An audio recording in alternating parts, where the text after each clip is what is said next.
So ಈಗ ಯಡಿಯೂರಪ್ಪ ಆರೋಗ್ಯದ ಬಗ್ಗೆ ಡಾಕ್ಟರ್ ಮಂಜುನಾಥ ಮಾಹಿತಿಯನ್ನ ನೀಡುತ್ತಿದ್ದಾರೆ, ಬನ್ನಿ ನೋಡೋಣ. ಬಂದಿದ್ರು ಅವರಿಗೆ ಸುಮಾರು ದಿನಗಳಿಂದ ಅಧಿಕ ರಕ್ತದೊತ್ತಡ, ಸಕ್ಕರೆ ಕಾಯಿಲೆ ಮತ್ತು ಬೆನ್ನೋವು ಮತ್ತು ಯೂರಿನರಿ ಸಿಂಪ್ಟಮ್ಸ್ ಕೂಡ ಇದೆ. ಸೊ ಅವ್ರಿಗೋಸ್ಕರ ಅದರಿಂದ ನಾವು ಅವರನ್ನು ICUನಲ್ಲಿ ಅಬ್ಸರ್ವೇಷನ್ಗೆ ಇಟ್ಟಿದ್ದೇವೆ. ಸಾಮಾನ್ಯವಾಗಿ ಈ ಸಕ್ಕರೆ ಕಾಯಿಲೆ ಇದ್ದಂಥವರಿಗೆ, ಅಧಿಕ ರಕ್ತದೊತ್ತಡ ಇದ್ದಂಥವರಿಗೆ ಈ ಒತ್ತಡ ಇದ್ದಂಥ ಸಮಯದಲ್ಲಿ ಹೃದಯದಲ್ಲಿ ಏರುಪೇರಾಗೋ ಸಂಭವ ಇರುತ್ತೆ. ಆ ದೃಷ್ಟಿಯಿಂದ ನಾವು 24 ಗಂಟೆ ಅಥವಾ 40 ಗಂಟೆ ಅಬ್ಸರ್ವೇಷನ್ ಮಾಡಬೇಕಾಗುತ್ತೆ. ಮೀನ್ವೈಲ್ ಕೆಲವು ಟೆಸ್ಟ್ಗಳನ್ನು ಮಾಡ್ತಾ ಇದ್ದೇವೆ, ಇನ್ಕ್ಲೂಡಿಂಗ್ ಆಂಜಿಯೋಗ್ರಾಮ್ ಮಾಡಬೇಕು ಅಂತ ಇದ್ದೇವೆ. ಇದಾದ ನಂತರ ನಮಗೆ ಕರೆಕ್ಟಾಗಿ ಗೊತ್ತಾಗುತ್ತೆ ಅವ್ರಿಗೆ ಹಾರ್ಟಲ್ಲಿ ಸಮಸ್ಯೆ ಇದೆಯಾ ಅಥವಾ ಇಲ್ಲ ಅಂತ. ಸೊ ಈಗ ಅಟ್ ಪ್ರೆಸೆಂಟ್ ಇವಾಗ ICUನಲ್ಲಿ ಅವ್ರನ್ನ ಮಾನಿಟರ್ ಮಾಡ್ತಾ ಇದ್ದೇವೆ.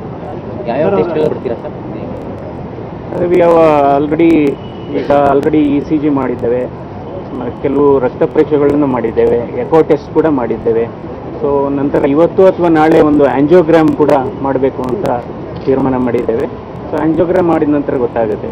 ಮತ್ತು ಅವರಿಗೆ 1.5 ತಿಂಗಳ ಹಿಂದೆ ಒಂದು ನ್ಯೂಕ್ಲಿಯರ್ ಸ್ಕ್ಯಾನ್ ಕೂಡ ಆಗಿದೆ ಹಾರ್ಟಿಗೆ ಸಂಬಂಧಪಟ್ಟ ಹಾಗೆ.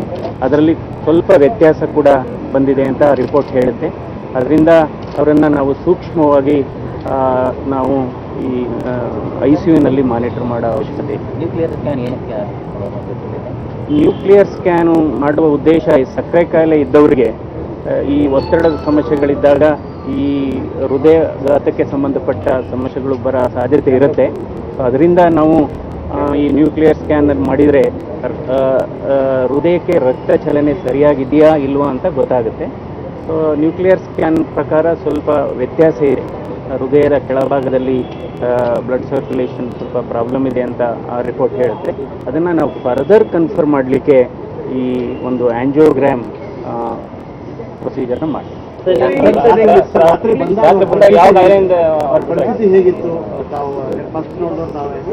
ಅಲ್ಲ, ಬಂದಾಗ ತುಂಬ ಟಯರ್ಡ್ನೆಸ್ ಇದೆ ಮತ್ತು ಸ್ವಲ್ಪ ಎದೆ ಡಿಸ್ಕಂಫರ್ಟ್ ಇತ್ತು, ಸ್ವಲ್ಪ ವಾಮಿಟಿಂಗ್ ಸೆನ್ಸೇಷನ್ ಎಲ್ಲ ಇತ್ತು.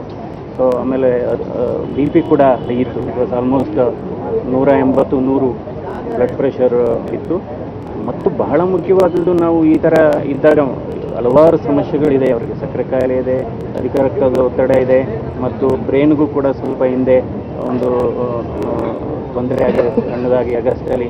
ಇವೆಲ್ಲ ಮಲ್ಟಿಪಲ್ ಪ್ರಾಬ್ಲಮ್ಸ್ ಇದ್ದಾಗ ನಾವು ಸಾಮಾನ್ಯವಾಗಿ ಒಂದು ಫ್ಯೂ ಡೇಸ್ ICUನಲ್ಲಿ ಸೂಪರ್ವೈಸ್ ಮಾಡಿ ಅಬ್ಸರ್ವ್ ಮಾಡಿ ನೋಡಬೇಕಾಗುತ್ತೆ. ಅದು ಹೇಳಲಿಕ್ಕೆ ಬರೋದಿಲ್ಲ, ಬಟ್ ಇವತ್ತು ನಾಳೆ ಈ ಟೆಸ್ಟ್ಗಳು ಮಾಡ್ತಾ ಇದ್ದೇವೆ. ಅದರಲ್ಲಿ ಏನು ರಿಪೋರ್ಟ್ ಬರುತ್ತೆ ಅದ್ರ ಮೇಲೆ ನಾವು ಡಿಸೈಡ್ ಮಾಡ್ತೀವಿ. ಅಲ್ಲ, ರಿಪೋರ್ಟು 2-3 ಡೇಸಲ್ಲಿ ರೆಡಿ ಆಗಿದೆ. ಸೊ ಒಂದು ಇದಕ್ಕೋಸ್ಕರ ನಾವು ಒಂದು ಮೆಡಿಕಲ್ ಟೀಮೇ ಮಾಡಿದ್ದೇವೆ. ಈ ಮೆಡಿಕಲ್ ಟೀಮಲ್ಲಿ ಪ್ರೊಫೆಸರ್ ಪ್ರಸಾದ್ ಅಂತ ಇದ್ದಾರೆ, ಪ್ರೊಫೆಸರ್ ರವೀಂದ್ರನಾಥ್ ಅಂತ ಇದ್ದಾರೆ, ನಂತರ ಒಂದು ಡಯಾಬಿಟಾಲಜಿಸ್ಟ್ ಕೂಡ ಈ ಟೀಮಲ್ಲಿ ಇದ್ದಾರೆ, ಡಾಕ್ಟರ್ KR ನರಸಿಂಹ ಶೆಟ್ಟಿ ಅನ್ನೋರು ಕೂಡ ಇದ್ದಾರೆ. ಸೊ ನಂತರ ನಮ್ಮ ಅನಸ್ಥೆಟಿಸ್ಟ್ ಡಾಕ್ಟರ್ ಜಗದೀಶ್ ಕೂಡ ಇದ್ದಾರೆ. ಸೊ ಹೀಗಾಗಿ ಒಂದು 5 ಜನರ ಮೆಡಿಕಲ್ ಟೀಮು ಇಸ್ ಮಾನಿಟರಿಂಗ್